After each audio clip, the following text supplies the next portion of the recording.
Doctor Shafiqul Islam Masud হাফিজাহুল্লাহ, এই লোকটা ৫৭ দিন রিমান্ডে ছিল। বাংলাদেশের ইতিহাসে এর ওপরে আর কেউ নেই।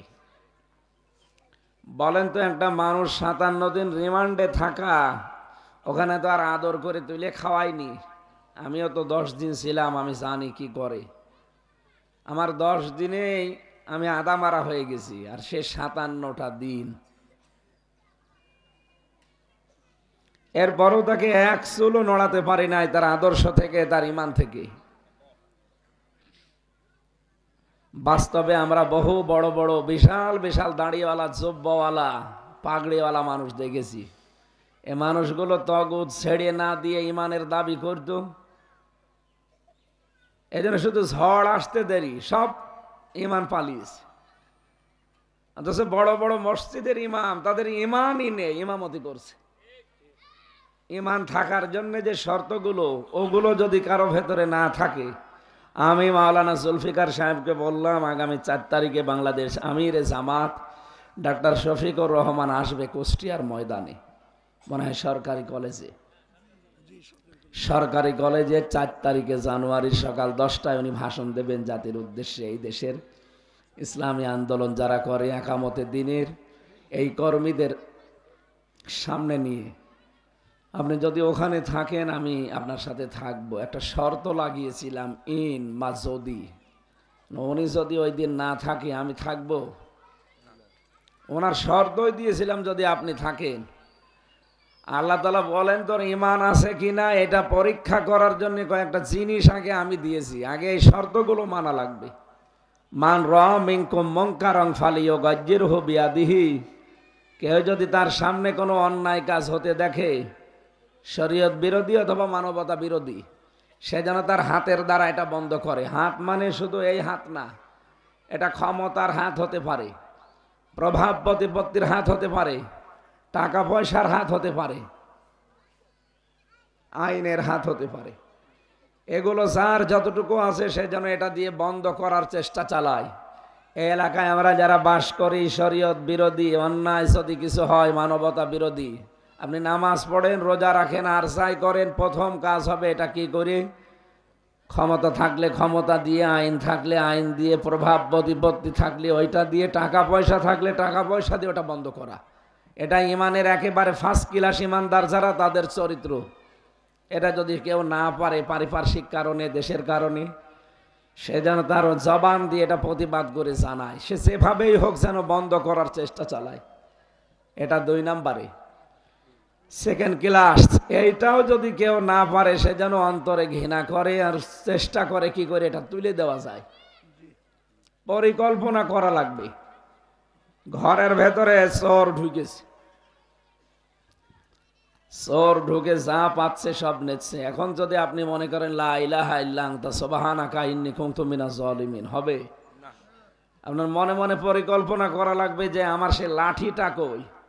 লাঠিটা কই মানে, লাঠি আমার হাতে থাকলে চোরকে এখন অন্তত পিটানো যাবে, অন্তত ধরা যাবে। তো এই যে একটা পরিকল্পনা আঁটলেন, এটা হচ্ছে ইমানের সর্বনিম্ন স্তর। এরপরও যদি আপনার পরিকল্পনাও না থাকে, ইমানের ভেতরে ঘৃণাও না আসে, অন্যায় দেখে, মানবতা বিরোধী কাজ দেখে, মনে করবেন আপনার ভেতরে ইমান নেই, আপনি একটা বেঈমান। জালেমকে বিদায় করার জন্য আগস্টের ৫ তারিখের আগ পর্যন্ত যে অবস্থা গেল এই থানাপাড়ায়, একজন মাইকে এখান থেকে, একজন মাইকে ওখান থেকে আমাদেরকে ডাকছিল যে আপনারা বের হন। আমাদেরকে প্রকাশ্যে গুলি করছে। ১৪ থেকে ১৬ জন মানুষ কুষ্টিয়া থেকে একেবারে তাজা প্রাণ বিদায় নিল। ওই দিন যে যতটুকু বেরিয়েছে বেরিয়েছে। যে মানুষগুলো বলছে যে যা করছে করুক গা, ও কাজ আমার না।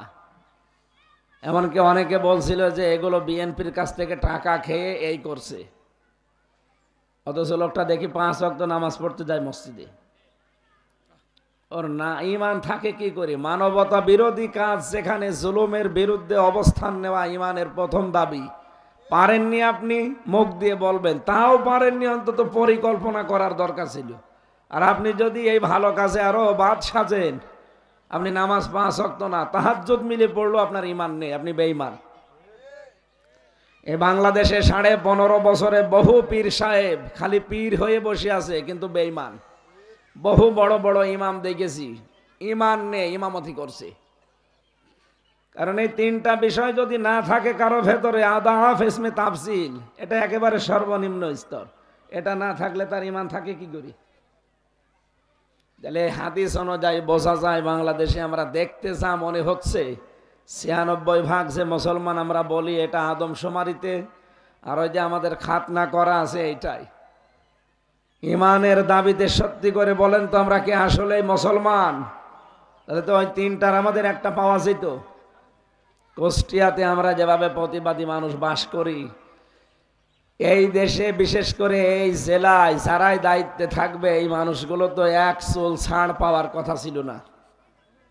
আমরা যদিও জিম্মি হয়েছিলাম, তারপরেও তো অন্তত প্রতিবাদের ভাষা আমাদের হয়নি, আরো শক্ত হওয়ার দরকার ছিল। কুষ্টিয়ার সাবেক যে এসপি এখন জেলখানায়, তানভীর, আলেমদেরকে হাত ভেঙে দেবে এই কথা যে লোকটা এখানে বসে এই জমিনে দাঁড়িয়ে বলেছিল, কত বড় ক্ষমতা! কোথায় তার বাড়ি? সে বাগেরহাট। কুষ্টিয়ার মতো জায়গায় এসে এখানে আলেমদের হাত ভেঙে ফেলা হবে, জেলখানায় থাকা লাগবে, এই ঘোষণা দিয়েছিল। কই তারা কোথায়? এজন্য বহু ইমামকে আমরা এদেশে দেখতে পাই, এই 15.5 বছরে ওদের ইমান ওরা হারিয়ে ফেলেছে, অথচ ইমামতি করছে।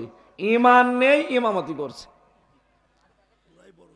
দেশটা কত রসাতলে চলে গিয়েছিল আপনি টের পান? বিবেক দিয়ে ভাবেন তো, যে জাতীয় মসজিদের ইমামও পালিয়ে চলে গেছে, আর কোথায় নামবে দেশ? পৃথিবীর ইতিহাস তারা পাল্টিয়ে ফেলেছে। একবারে 350 এমপি পৃথিবীর কোন দেশ থেকে পালায়, এটা বাংলাদেশের প্রথম। এর আগে যারা পালিয়েছে একবারে সবাই পালায়নি। তা আপনি এমন কাজ কেন করেন যে সিআর চলে গেলে আপনাকে নিজের সি এলাকায় থাকা যায় না?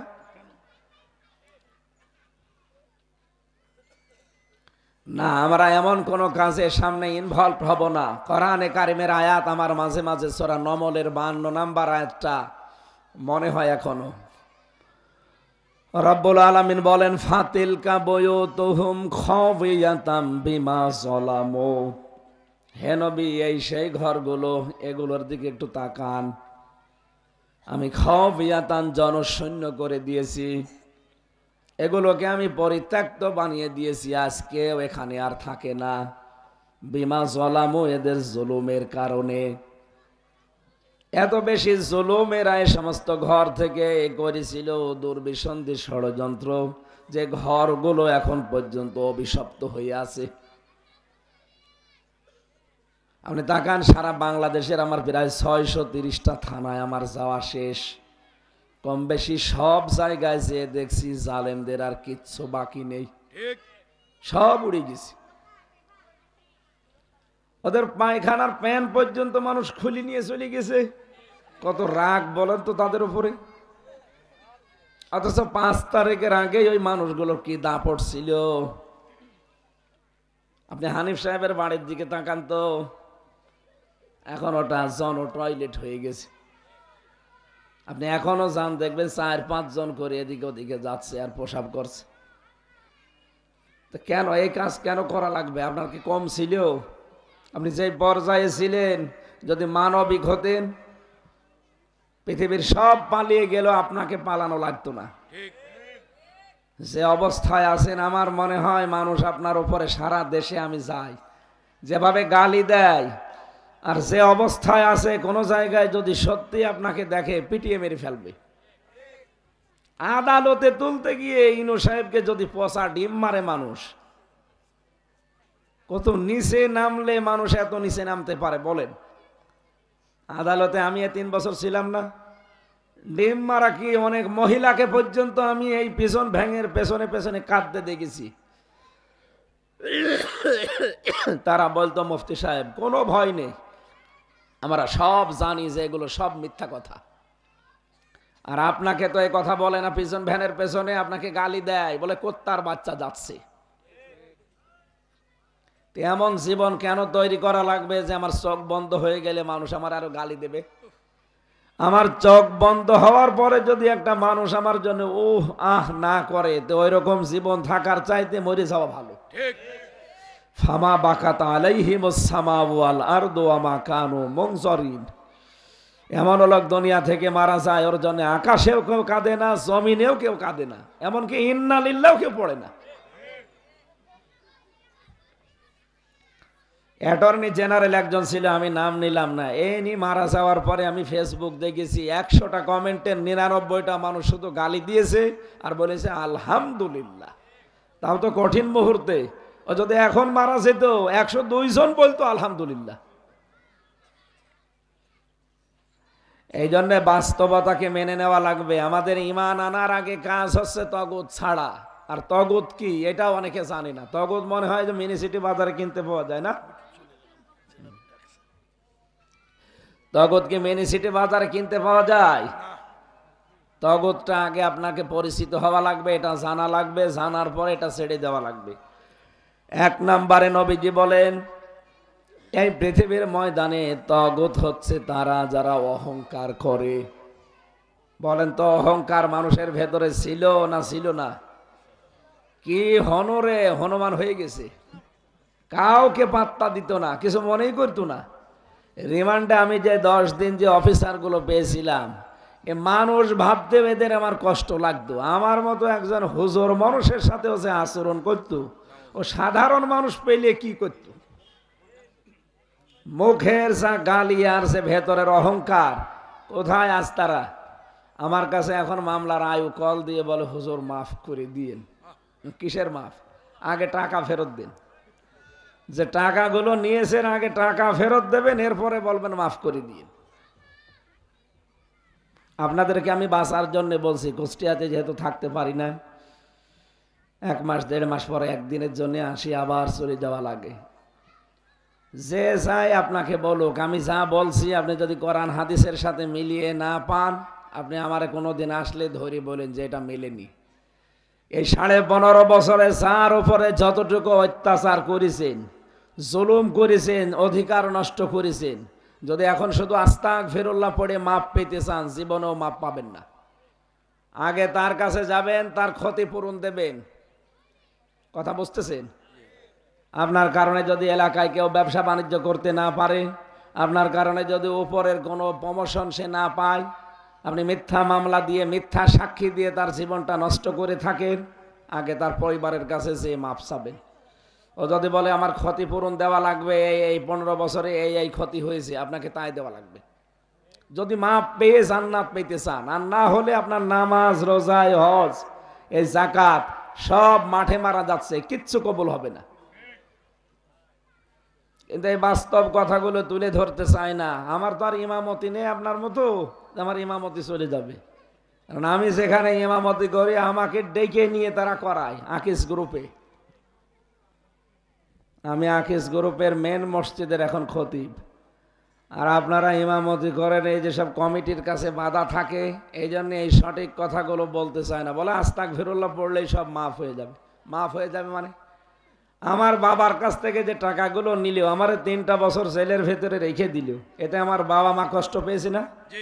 আমার স্ত্রী, আমার ওই মেয়ে 2টা, আমার হিতাকাঙ্ক্ষী যারা, এরা কষ্ট পায়নি? তো এদের এই কষ্ট দিয়ে আপনি আল্লাহর কাছে মাফ চাবেন, আপনি কি দোষ আল্লাহর কাছে করেছেন? না। বাংলাদেশে মানুষ টাকা মেরে খায়, জমি জায়গা ফাঁকি দেয়, আর কাবা শরীফের দেওয়াল ধরে বলে আল্লাহ আমারে মাফ করে দিন। এটা পাগল। তুই দোষ করলি বাংলাদেশে, আর কাবা শরীফে মাফ চাবে মানে? মাফ চাওয়ার নিয়মই তো জানি না। অপরাধ যেখানে মাফ চাবেন সেখানে, এই নিয়মটা বাংলাদেশে নেই। এরা আন্দাজে চলে যায় শুধু 6000 কিলোমিটার দূরে কাবা শরীফে, এত টাকা খরচ করে না যেয়ে যার কাছে অপরাধ করেছিলেন টাকাগুলো তারে দিন। কি কথা বলছেন না? বাংলায় বলছি। এই কথাটা ওনারা বললে হয়তো ঘুরিয়ে বলবে, নাই তো ওনার ইমামতি চলে যাবে। এখন আর ইমামতি যাওয়ার কোনো কাজ নেই, আমরাই মানুষকে ইমামতি করাবো। এই কথা বলে না কেন?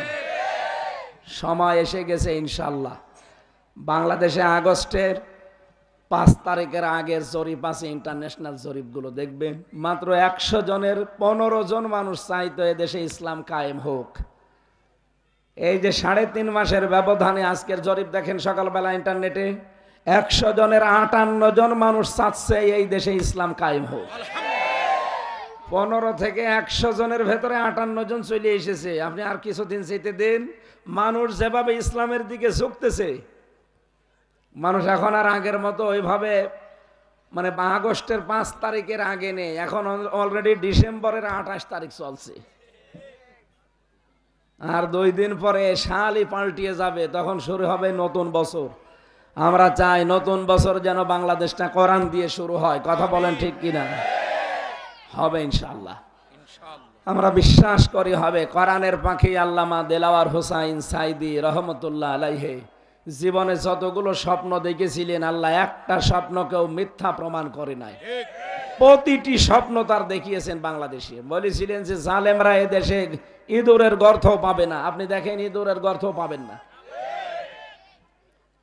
আমি কয়েকদিন আগে মালয়েশিয়া, সিঙ্গাপুর, থাইল্যান্ড সহ ইন্দোনেশিয়া বহু দেশে গিয়েছিলাম। যেই দেশে যায় দেখি জালেম 2 জন হোটেলে বসে আছে। কি আপনি বলে, হুজুর আমি আগেই পালিয়েছি। যতগুলো দেশে গেলাম, আকিস গ্রুপ থেকে আমার তো একবারে নিয়ে যায় প্রায় 37টা দেশে, 40টা দেশে নিয়ে যায়। যেখানে যায় হোটেলে ওঠা লাগে, হোটেলে উঠে দেখি শয়তান বসে আছে। কি আপনি কোথায়? বল আমি আগেই চলে এসেছি। আমি একটু আশ পেয়েছিলাম যে ঝামেলা হতে পারে, যেন আগেই পালিয়েছি। বললাম আপনার সেই সাহেব পাড়া কই? মালয়েশিয়াতে সাহেব পাড়া বানিয়েছে, কানাডায় বানিয়েছে বেগম পাড়া। বছর তালা লাগানো, ওখানে গেলে জনগণ আমার পিটাবে। সিঙ্গাপুরে একই অবস্থা। থাইল্যান্ডে অনেক শয়তান যেগুলো চরিত্র খারাপ ওখানে যায়, মানে সব হাফ প্যান্ট পরা মানুষ তো, ওরা যে ওলার পালাট কাজ করতে যায়। এখন আর কাজ করার জন্য সে শরীরও ওঠে না, কারণ এখন তো এখান থেকে আর টাকা মারিং কাটিং হয় না। এক বছরে 42,000 কোটি টাকা করে আপনি পাচার করেছেন। দেশটা বহু আগে দাঁড়িয়েছে তো, বলেন আপনি বিবেক দিয়ে। 52 না কি 42,000 কোটি এক বছরে পাচার হয় এই দেশ থেকে। এ পাচার যদি রোধ করা যায় বাংলাদেশ থেকে, আর চাঁদাবাজি বন্ধ করা যায়, এ দেশটা এমনি দাঁড়িয়ে যাবে। আমি একেবারে খাঁটি কথা বলছি। এ দেশ থেকে শুধু পাচার রোধ করেন আর শুধু চাঁদাবাজি বন্ধ করে দিন, তাহলে মানুষ থাকবে দেশের শান্তিতে, আর দেশটা দাঁড়িয়ে যাবে। গত 2 দিন আগে আমরা হেলিকপ্টারে করে ওনার মাহফিল ধরতে পারবো না, ভাড়া করে বলছে চলেন আপনারে পৌঁছিয়ে দেই। ওনারা আমারে নিয়ে আসছিল সেই পটুয়াখালী থেকে রংপুর, বিশাল ডিস্টেন্স। যাওয়ার সময় তো সব দেখা যায়। পাইলটকে বললাম একেবারে নিচে নামান, অন্তত বিল্ডিংয়ের যেন বেঁধে না যায় এরকম ভাবে যান। তো আমারে বলছিল পাইলট যে এই যে দেখেন এই প্রতিষ্ঠানগুলো এখনো তৈরি হয়নি, অনেকগুলো জেলা তো পার হওয়া লাগে, প্রায় 13-14টা জেলা পার হওয়া লাগে। যতগুলো জায়গা দেখলাম আমারে বলছিল হুজুর আমি তো রাষ্ট্রের কাজ করি, বহু শয়তানকে আমি বহন করি। এই দেশে যত টাকা পাচার হয়েছে, টাকাগুলো যদি শয়তানরা পাচার না করে এই দেশে কাজে লাগাতো, এরকম বড় বড় ফ্যাক্টরি তৈরি করতো, 36 লাখ যুবক এই দেশে এখন শিক্ষিত বেকার পড়ে আছে। এদের কর্মসংস্থান তৈরি হতো, এরা বাইরে যে সৌদি আরবে রাস্তা ঝাড়ি দিত না। আর যারা আজ পালিয়ে গেছে এদের পালানো লাগতো না, এরা মরণ পর্যন্ত এদেশের দায়িত্বে থাকতে পারতো যদি অন্তত টাকাগুলো পাচার না করতো। আপনি চিন্তা করেছেন 32,000 কোটি টাকা লাগে পদ্মা সেতুর মতো ব্রিজ বানাতে, তাও তো 3 বারের বাজেট। সরকারি হিসাবে যদি আন্তর্জাতিকভাবে কেউ হিসাব করে সর্বোচ্চ 12,500 কোটি টাকা লাগবে পদ্মা সেতু বানাতে। সেখানে 3 বার বাজেট করে করে বাকি টাকাগুলো আল্লাহর ওলিরা সব খেয়ে ফেলিস। আর প্রতি বছরেই পাচার হয় 42,000 কোটি টাকা। পদ্মা সেতু প্রতি বছরে বছরে বানানোর পরও আরো টাকা থেকে যেত। এক দরবেশ সেই 36,000 কোটি টাকা মারিং কাটিং করেছে। ইসলামী ব্যাংক থেকে 80,000 কোটি টাকা ওরা চুরি করেছে। 80,000। নিজে তো জাতির জন্য কিছু করতে পারেন না, একজন করেছে সেইটা ধ্বংস করেছে। নিজে কিছু করেন তো মেধা দিয়ে। এজন্য আমাদের কথা হচ্ছে আপনি মাপ পেতে চাইলে যদি আপনি এসব বিশ্বাস করে থাকেন, আর আমরা জানি আপনারা বিশ্বাস করেন না, যদি কারো ভেতরে একটু অনুশোচনা অনুতপ্ত হওয়া আসে, আপনি যার কাছে অপরাধ করেছেন তার কাছে ক্ষমা চেয়ে নেবেন, তার ক্ষতি পূরণ হয়ে গেলে ওইটা দিয়ে দেবেন। এরপরে বলবেন আস্তাগফিরুল্লাহ, আমি আপনাকে বাঁচাতে চাই, আপনার শত্রু না, আমি মন থেকে বলছি। আল্লাহ আমাদের মেনে নেওয়ার তৌফিক দেন, বলেন আমিন। কোরআনে আলামিন বলেন, ইন্না আরাদনাল আমানাতা আলাস সামাওয়াতি ওয়াল আরদি ওয়াল জিবাল, অবশ্যই আমি আমার এই আমানত, তার মানে কোরআনে কারিমকে পেশ করেছিলাম, আমি দিতে চেয়েছিলাম আকাশের উপরে, জমিনের উপরে, পাহাড়ের উপরে। এত বড় বিশাল সৃষ্টি কেউ নিতে রাজি হয়নি। ফা বাইনা আইয়াহমিলনাহা, তারা এটা বহন করাকে অস্বীকৃতি জানিয়েছে। ওয়াশফাকনা মিনহা, তারা ভয় পেয়েছে। ও হামালাহাল ইনসান, কিন্তু আশ্চর্য, এটা বহন করার দায়িত্ব মানুষ নিয়েছে। এ পৃথিবীতে সবচাইতে দুর্বল সৃষ্টি যদি ধরা যায় মানুষ। খলিকাল ইনসানু দাঈফা, দাঈফ না দাঈফাস, একেবারেই দুর্বল করে মানুষকে বানালাম, আর তারা এই বিশাল আমানতটা মাথায় নেওয়ার আগ্রহ পেশ করে নিয়েও নিয়েছে, কিন্তু এখন আর আমানত বহন করতে পারে না। কোরআনে কারিম একটা আমানাত, এটা কি আমানত। আপনার একেবারে ব্যক্তিগত জীবন থেকে আন্তর্জাতিক জীবন পর্যন্ত সবগুলো এর ভেতরে আছে। এগুলো মেনে নিতে পারলে আমানতটা আপনি বহন করতে পারেন। যারা মেনে নিতে পারে না, ওই মানুষগুলো কোরআনের সাথে বেঈমানি করছেন। ৬৬৬৬টি আয়াত, এটা প্রসিদ্ধ, আর ৬২৩৬টি আয়াত এটা বিশুদ্ধ। একটা বিশুদ্ধ আর একটা প্রসিদ্ধ, দুইটাই ঠিক আছে, প্রচলিত সারা পৃথিবীর ভিতরে। আমাদের এই অঞ্চলগুলোতে ৬৬৬৬টি আয়াত আমরা জানি। আপনি আরব বিশ্বের ওই সমস্ত দেশে যেয়ে দেখবেন, ওখানে ৬৬২৩৬টা আয়াত বলে তারা। এই আয়াতগুলো আল্লাহর পক্ষ থেকে আমাদের জন্য উপহার।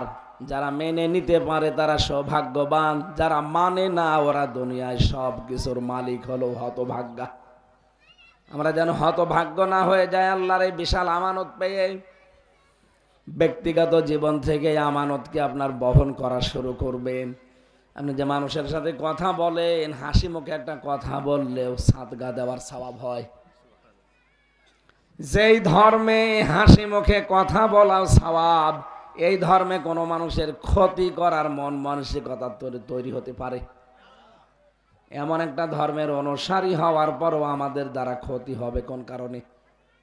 মানুষের ভেতরে তো খায়রুন নাস মাইয়ানফাউন নাস, এখানে আলেম আছে না? খায়রুন নাস মাইয়ানফাউল মুসলিমিনা দেয়নি, মাইয়ানফাউন নাস আছে। ইয়ানফাউ মজারে বর্তমান, ভবিষ্যৎ, প্রেজেন্ট, ফিউচার। নবীজি বলেন মানুষের ভেতরে উত্তম মানুষ ওইটা যার দ্বারা মানুষের উপকার হচ্ছে এবং হবে। যার দ্বারা মুসলমানের উপকার হবে এবং হবে তা বলেননি, মানুষের। হিন্দু কি মানুষ না? খ্রিস্টান মানুষ না? মানুষ হিসাবে যারা বিবেচিত, আপনার দ্বারা যদি তার উপকার হয়, সে যে কোনো উপকার হতে পারে। তাহলে আপনি মনে করবেন আল্লাহর কাছে আপনি একজন শ্রেষ্ঠ মানুষ। কথাটা কত গুরুত্বপূর্ণ আমার মনে হয় এইটাই মানুষের জীবন পরিবর্তনের জন্য যথেষ্ট। খায়রুন নাস মাইয়ানফাউন নাস, পৃথিবীতে আল্লাহর কাছে, রসুলের কাছে উত্তম মানুষ ওইটা যার দ্বারা মানুষের উপকার হয়। আল্লাহ হাদিসটা মেনে চলার মতো তৌফিক আমাদের দাও, বলেন আমিন। আল্লাহর এই আমানতকে ব্যবহার করা দরকার পরিবারে। সম্মানিতা মা বোনেরা, প্রতিটি স্ত্রীর উচিত হচ্ছে স্বামীর জন্য দুনিয়ায় 4টা কাজ করে যাওয়া। শুধু নামাজ পড়ে রোজা রেখে আর কালো বোরকা পরে আপনি জীবনও জান্নাত যেতে পারবেন না। 1 নম্বরে ইদা নাজারা ইলাইহা সাররাতুহু, আপনার স্বামী যখন বাইরে থেকে কর্মজীবন শেষ করে আসবে, বাড়িতে আসার পরে যেন একটা নয়েজ মুক্ত, আওয়াজ মুক্ত ঘর পায়। যেভাবেই হোক তাকে সন্তুষ্ট করা লাগবে। আর ওগুলো সব আল্লাহ আপনার ভেতরে দিয়েছেন। আল্লাহর নিয়ামতকে স্বামীর জন্য ব্যবহার না করে অনেকে ব্যবহার করে অন্য জায়গায়, বলেন নাউজুবিল্লাহ। এই ছোট্ট বিষয়টাকে অনেকে মনে করে এ আর কি মানে আপনার কাছ থেকে রেসপন্স পায় না, এই জন্যই তো লাইন করা শুরু করে।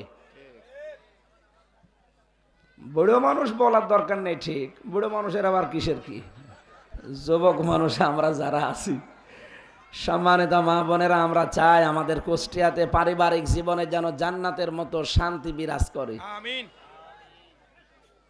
দেখেন তো এই কয়েকদিনে এই যে হরিপুর থেকে শুরু করে এই টাকিমারা, এরপরে মজমপুর, এই বড় বাজার, এই আশপাশে প্রায় এই 6-7 দিনের ভেতরে 8-10 জন মহিলা নিজের ছেলে মেয়ে ফেলে দিয়ে অন্য জনের সাথে তার বাড়িতে এসে বলছে আমারে মেনে নেন। এটাকে আমি বানিয়ে বললাম? তো এটা তো এমনি এমনি হচ্ছে না, শুধু স্ত্রীর পক্ষ থেকে এই রেসপন্স না পাওয়ার কারণে।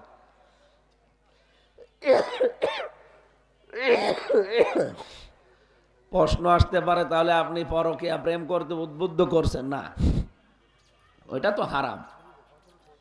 আজকে থেকে 2টা ঔষধ গ্রহণ করা লাগবে প্রত্যেকের। সূরা নূরের 30 নম্বর আয়াতটা, কুল্লিল মুমিনিনা ইয়াগুদ্দু মিন আবসারিহিম ওয়া ইয়াহফাযু ফুরুজাহুম। হে নবী, মুমিন পুরুষদেরকে বলেন তারা যদি বেগানা কোনো মহিলাকে দেখে, সে যেই হোক, সঙ্গে সঙ্গে যেন নিজের চোখকে নিম্নগামী করে। 2 নম্বরে নিজের লজ্জা স্থানকে হেফাজত করা, নিজের স্ত্রী বাদ দিয়ে কোনো মহিলা কামনা করাই জায়েজ নেই। আমার মনে হয় এই 2টা যদি আমরা মানতে পারি মাত্র 15 দিন, আপনি হিসাব করে মানেন, 15 দিনের পরে আপনার জীবন পাল্টিয়ে যাবে। নিজের স্ত্রী বাদ দিয়ে অন্য কাউকে দেখলে আপনার রাগ হবে। আজ বহু মানুষ এরকম মোবাইলে মেসেজ পাঠায়, হুজুর নিজেরটা আর ভালো লাগে না, কতদিন খাবো। কতদিন খাবেন মানে? আপনি যদি এই কথা বলেন তো ও তো এটা বলবে যে এ ছাতা আর কতদিন। এটা তৈরি হয় এই কারণে, কারণ এই চোখটা উল্টা পাল্টা, যেখানে নজর দেওয়া দরকার ওই জায়গায় দেয় না।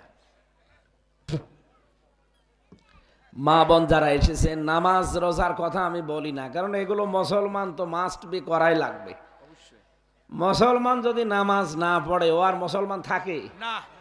একটা কাফের আর মুসলমানের পার্থক্য তো এটা যে আজান হলে ও মসজিদে যাবে আর কাফের যাবে তার নিজের জায়গায়। তা আপনিও যাও, ও তাতে ও জীবনে আপনার ধর্মে আসবে। আপনার আচরণ দেখে অন্তত একজন মানুষ যেন মনে করে না আমি যাচ্ছি, আজান হয়ে গেছে, আমার একটা পরিচয় আছে, আমি একজন মুসলিম, আর ওর পরিচয় নেই। এই জন্য আমরা আশা করছি, আমি নামাজের কথা রোজার কথা বলতে চাই না বেশিরভাগ। আমি জানি যে মুসলমানের কাছে এ কথা বলা ঠিক না, এ তো নামাজ পড়ে না, ও কিসের মুসলমান? বলা দরকার তো কাফেরদের কাছে। এই জন্য ভারত সহ অন্যান্য দেশে, সিঙ্গাপুরে 100 জনের 95 জন অমুসলিম, মাত্র 5 জন মুসলমান। বাইরের যতগুলো দেশে গেছি পৃথিবীতে মুসলমানের সংখ্যা বাংলাদেশে মানে পার্সেন্টেজ হিসাবে অন্যান্য দেশের মুসলিম দেশগুলো বাদ দিলাম, অন্যান্য যে অর্ধেক ধর্মীয় দেশ আছে তার ভেতরে বাংলাদেশ সবার উপরে, সে নামে হোক আর কামে হোক। এই জন্য মুসলমানরা আমরা যারা এসেছি, মা বোনেরা, নামাজ রোজা করবেন। কালো বোরকা এটা আপনার দায়িত্ব, মাস্ট বি, পরা লাগবে আপনাকে হেফাজতের জন্যে। আমি বলছিলাম যে তগুত ছেড়ে দেওয়ার জন্য যে সমস্ত কাজ করা লাগে তার ভেতরে 1 নম্বর অহংকার ত্যাগ করা লাগে, 2 নম্বরে যৌনতা ত্যাগ করা লাগে। নিজের গোপনাঙ্গগুলো যারা মানুষকে দেখিয়ে শান্তি পান, আপনি মনে করবেন আপনাকে শয়তান দখল করে ফেলিস। আমি এখন যদি বাড়িতে যাওয়ার পরে, এই যে 6 রাস্তার মোড়ে আমার বাড়ি, ঘরে ঢোকার পরে যদি ম্যাডামকে সালাম দিয়ে বললাম কেমন আছেন, ও যদি বলে কুকুরের বাচ্চা, ভালো লাগবে আমার? কথা বুঝতেছেন? আমি ওরে সালাম দিলাম, ও আমারে বলছে কুকুরের বাচ্চা, আমার ভালো লাগবে না রাগ হবে? না না, জ্ঞানী মানুষ হলে রাগ করার কথা না। চিন্তা করবো যে একটা শিক্ষিতা মেয়ে, অনার্স মাস্টার্স করা, এরপরে আলেমা, ভালো ঘরের মেয়ে, একটা আলেমের মেয়ে, তো এতদিন কোনোদিন চোখের উপরে চোখ তুলে কথা বলে না, আজকে হঠাৎ শুকুরের বাচ্চা গালি দিল, এর মনে হয় জিনে ধরিছে। কিসে ধরিছে? তাছাড়া তো এই আচরণ করার কথা না। একটা স্বাভাবিক মেয়ে অস্বাভাবিক হয়ে গেলে আপনার যেমন মনে হয় জিনে ধরেছে, আপনি যদি সত্যিই নিজের অঙ্গ প্রত্যঙ্গ মানুষকে দেখিয়ে মনে করেন যে ভালোই লাগছে, আপনি মনে করবেন শয়তান আপনাকে দখল করে ফেলিস। এরকম মানুষ এনএস রোডে পাওয়া যাবে না। তো ওগুলো ইমানদার বলা হয়, আবার কোনো নামাজ পড়ে কি রোজা রেখে কি। 3 নম্বরে অপচয় করা। যতটুকু লাগবে অতটুকুর বাইরে যদি কেউ কিছু করে মনে করবেন সে নিজেই শয়তান হয়ে গেছে, ও আর মানুষ নেই। এই যে টিস্যু বক্স এখানে আছে, আমার একটা দরকার, আমি যদি 4-5টা নিয়ে একেবারে ভাবের সাথে যা তা করলাম, এটা অপচয় না? এ কথা বলছেন না কেন? আপনি কিছু ছোট বিষয় মনে করেন যে 4 আনার টিস্যু আর কি 4 আনা, মানে আপনি একটা টিস্যু এখন বানাতে কত সময় লাগবে আপনি জানেন? পৃথিবীর প্রতিটি নিয়ামতের পেছনে আপনার কোনো হাত নেই। যিনি দিয়েছে তিনি বারবার বলছে আমি খালি ইন্নাল মুবাজ্জিরিনা কানু ইখওয়ানা শায়াতিন। পৃথিবীতে একটাই অপরাধ আছে যেটা করলে মানুষ শয়তানের ভাই হয়ে যায়, তার নাম অপচয়। তার নাম কি? অপচয়। কত সূক্ষ্ম বিষয় এটা, আল্লাহ নিজে ফতোয়া দিয়েছেন, নিজে ভঙ্গ করেন না, নিজে দেখিয়েছেন। মানুষের ভেতরে যে পিত্ত রস তৈরি হয়, এটা সবচাইতে দামি জিনিস খাবার হজম করার জন্য। বিজ্ঞান এখন প্রমাণ করছে মানুষ খাবার খেলে এর খাবারের নির্যাস দিয়ে তৈরি হয় এই রসটা। কিছু টয়লেট হয়, কিছু প্রসাব হয়, কিছু বীর্য হয়, কিছু রক্ত হয়, কিছু এগুলো শরীরের ভেতরে ছড়িয়ে যাচ্ছে। আর কিছু জিনিস দিয়ে পিত্ত রস তৈরি হয় খাবারের যেটা নির্যাস, ওইটা দিয়ে। যতক্ষণ পেটে খাবার থাকে ততক্ষণ ওটা ফোঁটা ফোঁটা পড়তে থাকে, যত তাড়াতাড়ি হজম হয়ে যায়। যখন আপনার পেটে খাবার থাকবে না, ওটা আর পড়বে না, অটোমেটিক বন্ধ হয়ে যাবে। আল্লাহ বলেন আমি নিজে বন্ধ করে দিই। সুবহানাল্লাহ বলতে পারেন না? আল্লাহ কত সতর্ক, অপচয় হবে না এই কারণে। আর আমরা আন্দাজে যেখানে 2 টাকা খরচ করলে হয়ে যায়, উনি ভাব দেখাতে গিয়ে সেখানে খরচ করে 10 টাকা। যখন ওই 2 টাকাও থাকবে না তখন টের পাবেন। এই জন্য আমাদের উচিত এই যে কাজগুলো বলছি, অপচয় করা, যৌনতা ছড়ানো, অহংকার করা, এগুলো মানুষের কাজ না, এগুলো শয়তানের কাজ। কোনো মানুষ যদি এই কাজ করে ফেলে, সে যেন চিন্তা ভাবনা করে যে আমি আর মানুষ নেই, আমি একটা শয়তান হয়ে গেছি। তাহলে মা বোন যারা এসেছেন, আপনার প্রথম কাজ, স্বামী বাইরে থেকে আসলে আপনি ইবাদত মনে করে তার কাছে এগিয়ে যাবেন, সালাম দেওয়া, অভ্যর্থনা জানানো, তাকে খুশি করা। 2 নম্বরে ওয়াইদা গাবা আনহা হাফিজাতুহু, ও যখন বাইরে চলে যাবে তখন নিজেকে হেফাজত করে রাখা লাগবে। অথচ অনেকে দেখি অন্যের সাথে তখন আবার লাইন করার সুযোগ পায়। এটা শহরে বেশি হয় না? স্বামী বাইরে কর্মজীবনে চলে গেলেও মনে হয় দিন পেয়েছে, উল্টাপাল্টা মোবাইলে যাত্রার সাথে গল্প করে। না, এটা জায়েজ নেই, হারাম, হারাম এবং হারাম। মেয়েদের মোবাইলে কথা বলার লিমিট আছে, কার সাথে কোন আওয়াজে কথা বলবেন। শুধু 14 জন পুরুষ মানুষ বাদ দিয়ে নিজের বাবা, নিজের ছেলে, আপন ছেলে, নিজের মেয়ের জামাই, নিজের বোনের ছেলে, এরকম 14 জন মানুষ আছে যাদের সাথে বিয়ে করা জায়েজ নেই। এই মানুষগুলোর সাথে কথা আপনি বলতে পারেন স্বাভাবিকভাবে। এছাড়া বাকি যদি কাবা শরীফের ইমামও কল দেয়, বড় মসজিদের হুজুরও কল দেয়, কথা বলবেন ঠিক, সত্য কথা, মিথ্যা কথা বলবেন না। কিন্তু ভাষা হবে রুক্ষ সূক্ষ্ম, এমন গরমে কথা বলবো না যেন মনে করে আল্লাহ এ তো মহিলা না, আজরাইল। আর যদি আপনি শাবনূরের কণ্ঠে শুরু করেন, ও তখন কিন্তু লাইন লাগাবে। এই কথা বলে না কেন? কারণ ও তো মানুষ, ওর ভেতরেও চাহিদা আছে, শয়তান তো আর বসে নেই। আপনি মনে করুন এটা বড় কাবা শরীফের ইমাম, এরেও শয়তান ধরে। আরে কাবা শরীফের ইমাম, নবীজির সাহাবী হযরতে আবু বকর সিদ্দিক, জান্নাতের গ্যারান্টি পাওয়া মানুষ, উনি নিজের আপন মেয়ে হযরতে আয়েশার সাথে বসে গল্প করছিলেন। নবীজি দূর থেকে দেখে বললেন, আমি দেখতে পেলাম তোমাদের 2 জনের মাঝে একটা শয়তান বসে ওয়াসওয়াসা দেওয়ার চেষ্টায় আছে। আপনি ভাবতে পারেন নবীজির স্ত্রী ওইটা, আর ওটা নবীর শ্বশুর, জান্নাতের গ্যারান্টি দুনিয়ায় থাকতে বেশি 1 নম্বরে। এরা বাপ মেয়ে গল্প করলে যদি শয়তান মাঝে বসে থাকতে দেখা যায়, আর আপনি ভাবির সাথে মনের সুখে গল্প করেন, কবে অঘটন ঘটে যাবে সেদিন টের পাবেন।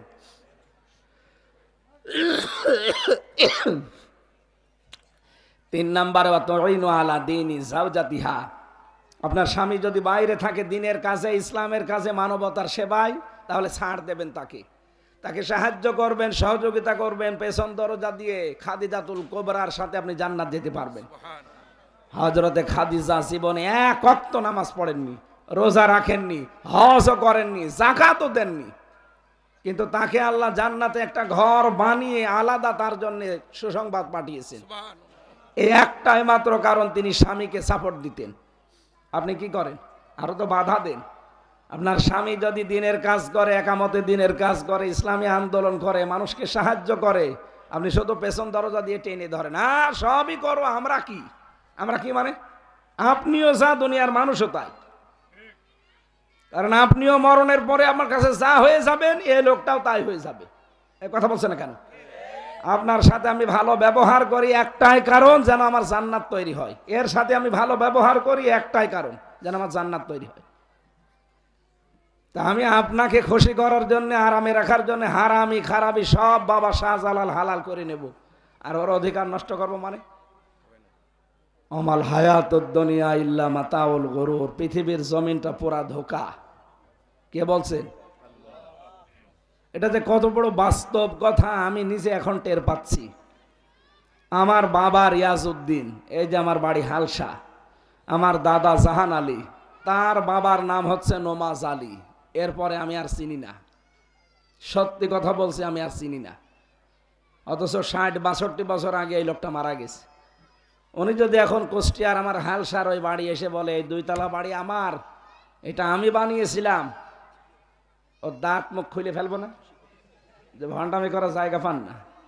কিসের নমাজ আলীর বাপ আপনি? হ্যাঁ, আমি তো নমাজ আলীকে চিনি না। অথচ এই সমস্ত করার জন্য সে সারা জীবন মাথার ঘাম পায়ে ফেলেছে। কথা বলে না কেন? আমিও যা করলাম, এগুলো যদি আমার জন্য 100 বছর পরে কুষ্টিয়ায় আসি, কেউ আমারে চিনবে? আমার নিজের মেয়ে চিনবে আমারে?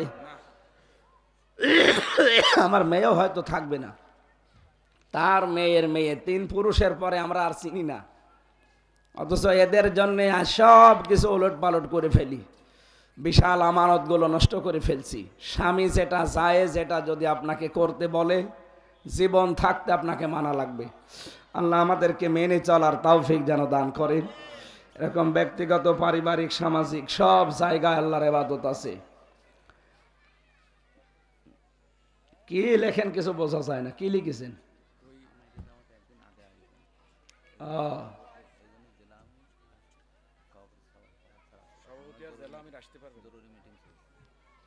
এখানে আসার কথা ছিল না? সম্মানিত কুষ্টিয়াবাসী, প্রাণ প্রিয় কুষ্টিয়াবাসী, বাংলাদেশ জামাত ইসলামীর কেন্দ্রীয় আমির যিনি ডাক্তার শফিকুর রহমান, উনি এখানে 4 তারিখে আসার কথা ছিল কুষ্টিয়ায়। উনি একদিন আগেই চলে আসবে, 3 তারিখে মনে হয় বিকালবেলা। ওনার যে সমস্ত রাজনৈতিক বা সামাজিক প্রোগ্রামগুলো আছে উনি করবে। সময় থাকলে যাদের দাওয়াত দেয় তারা অবশ্যই যাবেন। এখানে অনুষ্ঠানটা আজকে আমার থাকার কথা না, আমি থাকার কথা এখন নোয়াখালী। ওখানে দিনের বেলায় আমার মাহফিল আছে, আমি এখনই চলে যাব, না গেলে পাবো না। এটা যদি আগামী বছর থেকে আমরা 3 দিন, এইরকম না, আমরা মিজানুর রহমান আজহারি ওনাকে নিয়ে আসার কথা বলছি কুষ্টিয়াতে। যদি ওই যে স্টেডিয়াম মাঠে হয়তো দেব, কারণ এখানে জায়গা হবে না। স্টেডিয়াম মাঠে 8-10 লাখ মানুষের আয়োজন করব পুরাটা মিলে। আমি চেষ্টা চালাচ্ছি এই 2 তারিখে বাংলাদেশ আকিজ গ্রুপের নাম শুনেছেন, যশোরে ওনার মাহফিল আছে, আমার সাথে দেখা হবে ওই দিন। ভাইকে আমি বললাম, মালয়েশিয়া গিয়েও বলেছিলাম, উনি রাজি হয়েছিলেন। দেখি চেষ্টা চালাচ্ছি আসে কিনা। দেশে বেশি অনুষ্ঠান করবে না। কালকে আমার সাথে ছিল, কিন্তু আমি যেতে পারিনি। কালকে ছিল সেই কক্সবাজার পেকুয়া, আমার আবার ছিল এই যে পাটিকা বাড়ি, এই কারণে আমি যেতে পারিনি। ওনাকে বললাম যে কুষ্টিয়ায় এই যশোরে দেখা হলে ওই দিন দাওয়াত দেব মনে করছি। তো আপনারা এই মাহফিলটা আয়োজন করেছে এই এলাকার কিছু মানুষেরা, যুবক ছেলেপিলে যারা আছে, এরা একটা গানের অনুষ্ঠান না দিয়ে কোরআনের আলোচনার আয়োজন করে, এটা ভালো দিক না খারাপ দিক? তাআওয়ানু আলাল বিররি ওয়াত তাকওয়া, ভালো কাজে যেই করুক সাহায্য করবা, দল বেদল দেখা দেখির দরকার নেই, কারণ এটা আমার আখেরাত তৈরি হচ্ছে। এই জন্য ভালো কাজ যেই করুক, ও যদি আপনার শত্রুও হয়, ভালো কাজ করলে সাপোর্ট দেবেন, আপনি সওয়াব পেয়ে যাবেন। আল্লাহ রাব্বুল আলামিন এই ভালো কাজে আমাদের এই কোরআন প্রচারে অর্থনৈতিক সাহায্য করার তৌফিক দিন। কোরআনের জন্য যদি কেউ টাকা খরচ না করে, তো টাকা কি মন্দিরে দেবে? আপনার টাকা খরচ হবে কোথায়? আর আমি বললাম না যে 100 বছর আগে কুষ্টিয়ায় পরে আসলে আপনাকে আর কেউ চিনবে না। এই জন্য এনারা আয়োজনে হয়তো ঋণী হয়ে আছে, যার যতটুকু সমর্থ আছে ওনাদেরকে দিয়ে দেবেন। ওই যে যারা যাচ্ছে কয়েকজন, 2 টাকা হলেও মনে করবেন এটা আমার একটা ওসিলা করে দিলাম, যান।